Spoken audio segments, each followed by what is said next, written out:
Hey there folks, Bryce Holdaway here. Today I've got Ben Kingsley and also the founder of DSR Data, and we want to talk all things location. And the first question we want to ask Jeremy is, he's very interested in lots of research and lots of data, mate. But ultimately we're talking about an essential need, it's an emotional asset. Do we actually really need this data?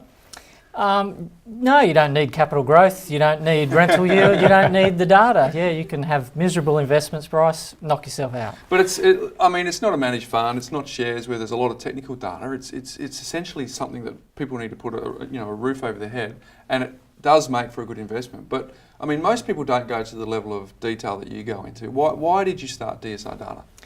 Well, after investing myself and realising what I was researching, I knew that I needed to collect certain information. It all comes down to supply and demand.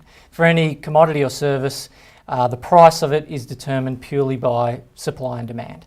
So I was after supply and demand indicators for property investing, and there are quite a large number of them. So I had to process a lot of them for an entire country to find the best locations to invest, and that meant doing something quite complicated. And that's the best part of it. I mean, ultimately what we're trying to do here is aggregate data to try and find the best opportunities. You know, we talk about borderless investing and those types of things in all the sort of education that we give. This is a way in which we can funnel that down into those variables, isn't it? Yeah, it's a great way of processing an enormous amount of information very quickly. Computers can do that a lot better than a human brain can.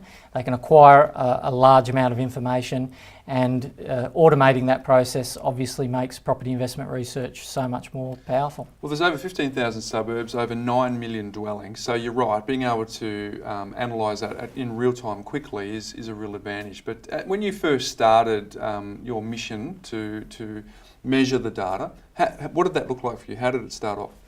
It was really a case of what's available. So I had limited access to information, and it was things like yields and auction clearance rates. It was really whatever I could get my hands on. And then I realised that what I'm chasing here is supply and demand indicators, and then I'd start filtering out some of those less useful things that I'd know about a suburb, and just trying to target how much does this indicator reflect demand or supply, or a bit of both. And Ben, you're a real research nut yourself. I love it. Too. I love the data. And it's bringing it all together. You know, when you're talking about equities and shares, they've actually got really sophisticated research models. But when it comes to residential real estate, it's in the dark ages from where you can start. No, there's no doubt that Jeremy pioneered a lot of the thought processes that a lot of us were having in terms of how do we quickly and easily aggregate all that information. So when you're buying in one state or one area, it's a little bit easier, but you then have that little thing in the back of your head going, is this the right area to go in? Is there a better area in Australia that my money is? I mean, at the end of the day, as you talk about, Bryce, it's just a bricks and mortar bank account. So the best way, and we're looking for outperformance, so we're looking for capital growth. So I think from that point of view, what I love about, and when I identified the DSR data that Jeremy was putting together, I wanted to make that connection. I wanted to make that partnership to make sure that we understood that there's this fantastic engine with data that we can analyse, and we've got data back to 2010 to be able to do that. So putting that together and then bringing that to the general public for them to be able to digest in a simple and easy way just made perfect sense to me. So Jeremy, it's now evolved to be a very powerful engine for people to be able to identify where they should start their research. What does the basis of DSR look like? What variables are you looking to analyse to get to that initial starting point? Okay, so the obvious ones, pretty much everyone knows about auction clearance rates.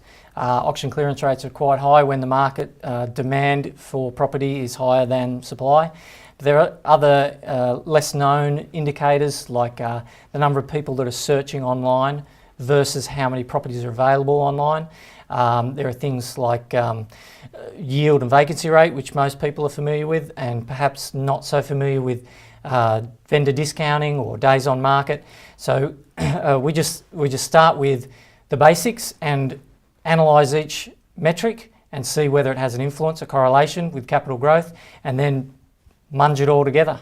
And what I like about that is it's not just an average weighting. So different variables are going to get different weightings to try and get that precision. And this is the subject matter expertise that comes to the table. So, you know, this type of partnership is perfect for allowing us to help people have a look and just vet suburbs relatively easily, or aggregate down to suburbs to start doing more research. So I'm delighted that LocationScore is going to be able to provide that at a cost-effective way for people not to make mistakes in property. So why don't you get the LocationScore advantage for yourself? Go to our homepage, put in your suburb, and within seconds you'll find out what the LocationScore is for your suburb. And you can take advantage of all the years of Jeremy's research to see how that impacts on your house.